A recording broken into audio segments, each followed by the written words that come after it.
psicanalista que eu gosto muito, chama Jacques Lacan, e falava: não tem nada mais impressionantemente inexplicável do que a existência humana, né? O que nos faz levantar de manhã e viver, né? O que nos impede de pôr um fim em tudo, né? Tem algo forte dentro da gente, né? Então, o drama é tentar coincidir esse nosso entusiasmo quando a gente levanta da cama com a vida cotidiana, a vida efetiva, né? O que me interessa como psicanalista são as saídas que cada um encontra para conseguir dar conta daquilo que começa quando a gente abre os olhos e diz: meu Deus, mais um dia, vamos lá. Então, o ser humano, eu acho que o ser humano não percebe o quanto é necessário de inventividade e de coragem para isso. Então, eu me empolgo muito com isso, que é o que eu vejo, claro, nos meus pacientes, evidente, na minha própria análise também, eu me recordo perfeitamente disso. Então, por isso que eu pus lá no Instagram, interessado no drama humano. Eu gosto de gente. Essas teses, esses estudos, eles enxergam que existe uma força levando o ser humano para não ação, para desistência, por padrão? Isso. A gente chama de pulsão de morte e pulsão de vida. Nós temos as duas coisas lutando dentro da gente. A de morte vai vencer um dia, é certeza absoluta. É uma das poucas certezas absolutas que nós podemos ter. Mas enquanto ela não vence, a gente tem que ajudar a pulsão de vida, né? O Freud, que foi o cara que inventou isso aqui, ele chamava de Eros e Thanatos, né? Que são os dois deuses. Ele tinha na mesinha dele lá as estatuetas, é muito bonitinho, né? Thanatos, o deus da morte, tanto que os psicólogos que estudam a morte são os tanatólogos, né, de Thanatos.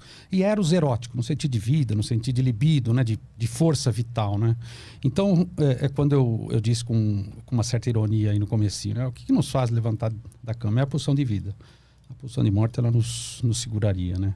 E o último estágio seria o final da existência, né? E que é o que, segundo Freud, a gente busca, né? Um alívio das tensões. A vida é pura tensão. Mesmo hoje, vindo para cá, passei por várias tensões e isso não acaba. Cada pergunta que você me fizer é algo novo para mim. Eu vou estar em tensão e preciso disso para responder.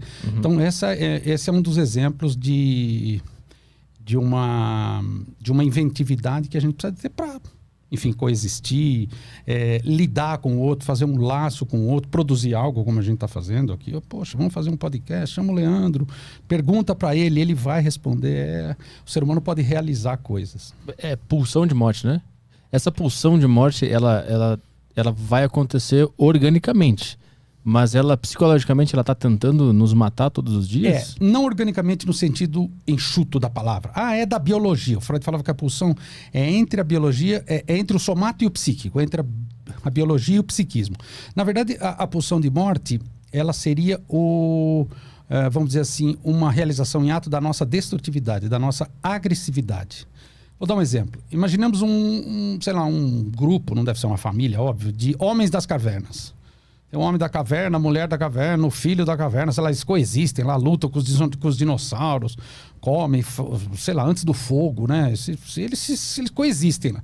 Aquele homem das cavernas tem uma agressividade impressionante. Ele até precisa dela para conseguir sobreviver. Dentro de cada um de nós, a gente tem a mesma agressividade.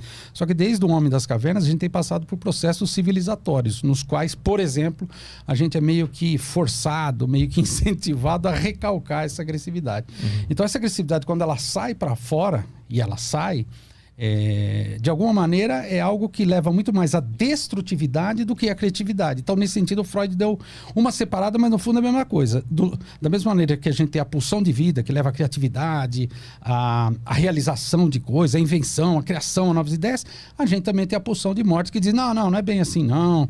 Peraí, vamos destruir tudo, né? Um grande exemplo da pulsão de morte, por exemplo, é a inveja. Não existe inveja branca. Eu te admiro. Olha, inveja... Não, inveja é para destruir. Não tem nada de inveja branca, nem de admiração. É pura pulsão de morte. Mas aí, como é que eu sei que eu não estou invejando bem ou mal? Ela não existe. Não tem bem. Não existe? Simples, mas se eu vejo alguém, eu quero ser que nem aquela pessoa. Isso é cobiça. Cobiça é ruim, amor? Cobiça é humano, né? A gente cobiça coisas. Inveja, eu não quero que o outro tenha. Não é eu quero que necessariamente vem junto no termo.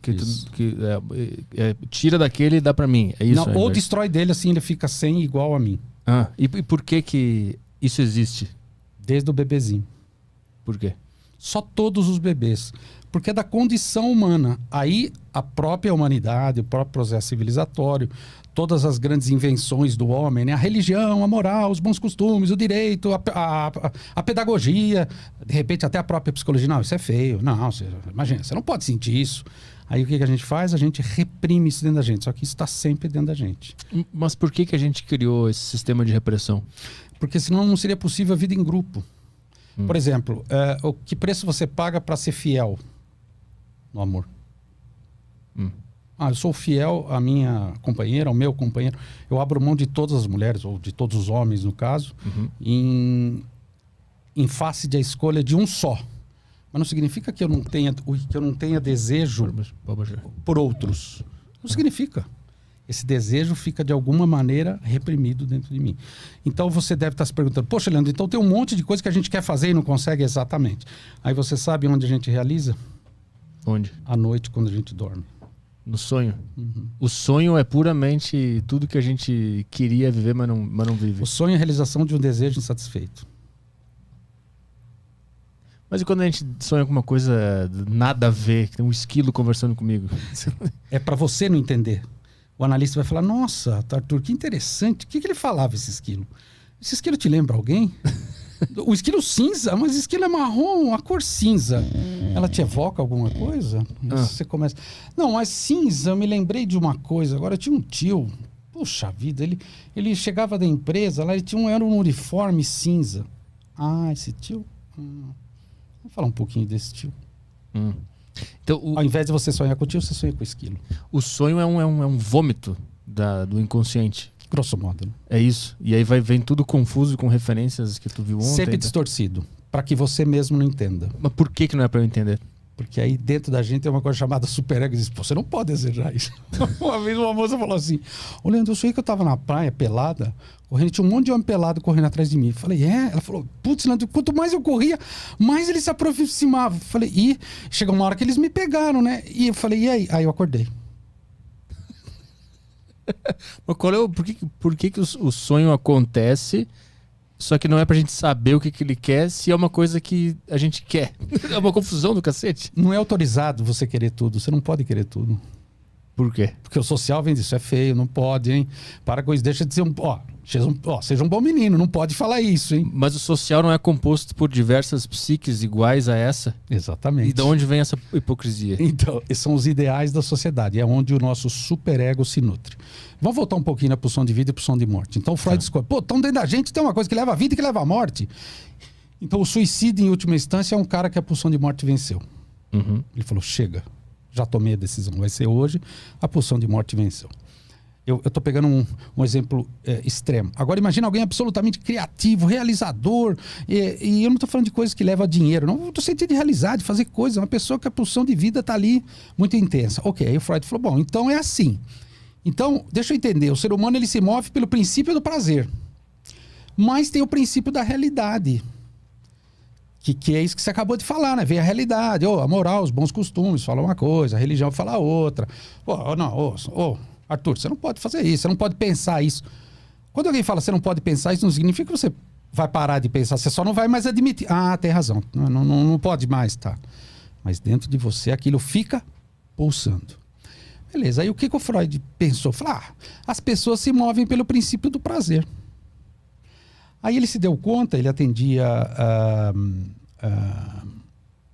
caras que vinham da guerra, né? A guerra ainda não tinha acabado. Às vezes os caras voltavam, feridos e tal. Vamos cuidar dos caras, chama os médicos, chama os psi, né? E o Freud falava que o cara não parava de falar de coisas horríveis.